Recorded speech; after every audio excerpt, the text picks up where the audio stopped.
Hi Elaine, can you tell me about your spinal condition and how it began? Oh, when I was about 18, I was in a car accident and got whiplash. Since I've got older, it's, just got worse. And if I hadn't had telehealth, it would have meant a lot of pain to me.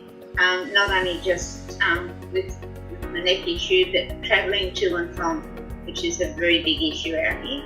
The Spinal Physiotherapy Screening Clinic is a service that allows patients with chronic spinal conditions to have an expert assessment and case management by an advanced practice physiotherapist. Being a tertiary hospital, however, most of our patients live outside of the greater Brisbane area, so access to the service can be quite difficult. For the 70% of patients who are recommended for conservative or non-surgical management, using telerehabilitation has allowed us to provide this service directly into their home.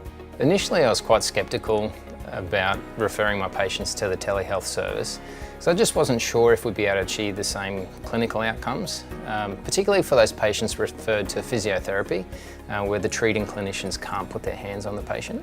With the specialised telerehabilitation platform, what we're finding is that we're able to provide quite complex multidisciplinary treatment, particularly for those patients who are unable to access those services locally.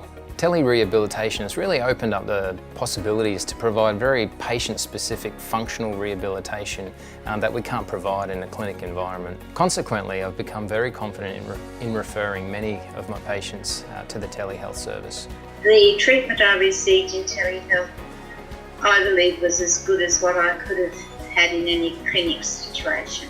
And being able to do it in the house has been a godsend. We're now seeing a rapid expansion of telerehabilitation services in terms of number and complexity in both the public and private healthcare sectors.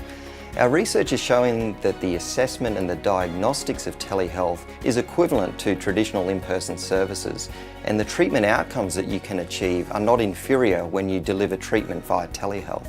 I was a bit nervous to start with because I'm not very computer literate, but with the help of the telehealth staff and so on, they just made it so much easier for me, and I'd recommend it to anybody.